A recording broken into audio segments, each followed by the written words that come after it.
2022년 10월 6일 한상혁 방통위원장은 저희들 입장에서는 엄격하고 투명하게 심사를 진행했다는 말씀을 드립니다를 두 번, 세 번 강조했습니다. 같은 날 양모 국장은 조작에 관여하지 않았다는 것을 분명하게 말씀드립니다. 조작하지도 않았고요. 이런 내용이 계속 나옵니다. 그 주장한 바 있습니다. 이는 명백한 위정 발언입니다. 미디어 오늘 가방위 간사 박성중 의원입니다.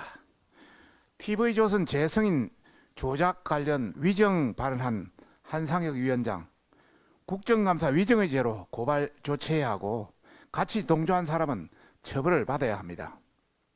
지난 2일 날 한상혁 방통위원장은 TV조선 재승인 조작 점수 혐의에 대해서 공무집행방해죄, 직권남용, 허위공문서 작성 등 3개 혐의가 적용돼서 기소되었습니다. 오늘 인사혁신처는 한 위원장의 면직 처분을 위한 청문회를 개최할 예정입니다.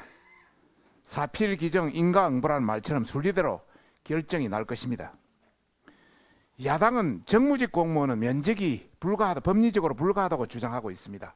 그러나 각종 결격 사유, 또 한 위원장이 TV조선 재승인 점수가 높게 나오자 담당 직원에게 미치겠네, 그래서요, 시끄러워지겠네, 욕을 좀 먹겠네 등 발언한 것만으로도 방통위원장이 생명같이 지켜야 할 중립성을 훼손한 것으로 그 면직 사유가 충분하다고 볼 수 있습니다. 문제는 이뿐만이 아닙니다.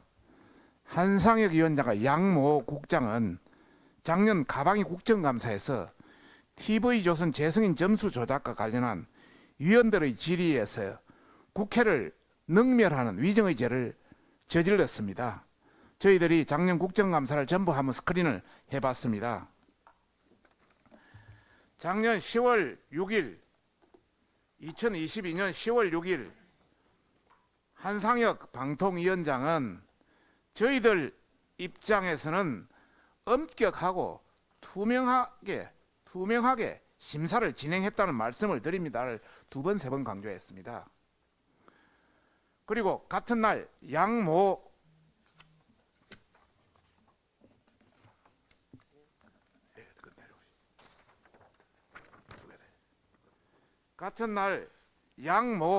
국장은 조작에 관여하지 않았다는 것을 분명하게 말씀드립니다.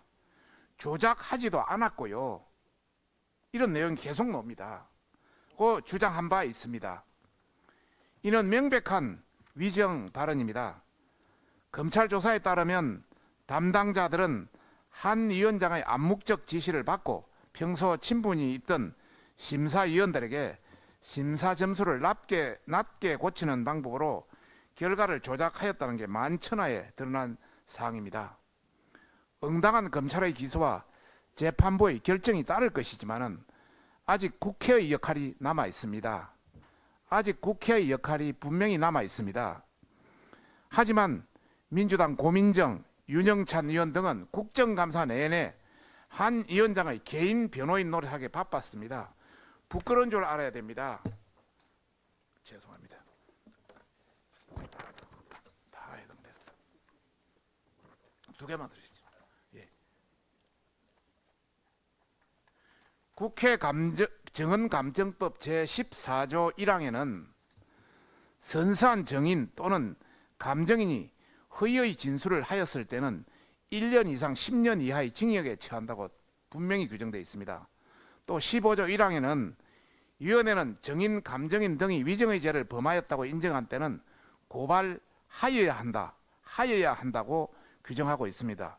이에 따라 정청래 위원장은 한 위원장의 국회 위정의 죄를 엄단하게 물어야 의무가 있는 것입니다. 됐습니다. 이뿐이 아니라 친민주당 세력인 특정 학회가 추천한 2명 정모 박사, 최모 교수는 지난해 9월 입장문을 통해서 적법한 절차에 따라 독립적이고 양심적으로 심사 업무를 수행했다고 반박했습니다. 그리고 방통위 공무원 노조도 지난 1월 감찰 기간에 먼지털이식 수사와 감사, 정권의 계략, 정권 수호의 앞잡이로 전략시키려 한다. 규탄을 이어가겠다고 입장을 낸 바 있습니다. 이제 모든 불법 조작 혐의가 낱낱이 드러난 상황입니다. 이들은 국민을 기만한 죄에 대해서 합당한 처벌을 받아야 할 것이며 일말의 양심이 남아있다면 국민 앞에 석고대죄해야 할 것입니다. 아울러 이번 가방이 전체 회의를 또다시 독단적으로 개최하는 정청래 위원장은 국회 상임위를 민주당 정쟁의 놀이터로 삼지 말고 한상혁 위원장 등의 국정감사 위증의 죄를 묻기 위한 고발 의결 안건을 받아들일 것을 강력히 경고합니다.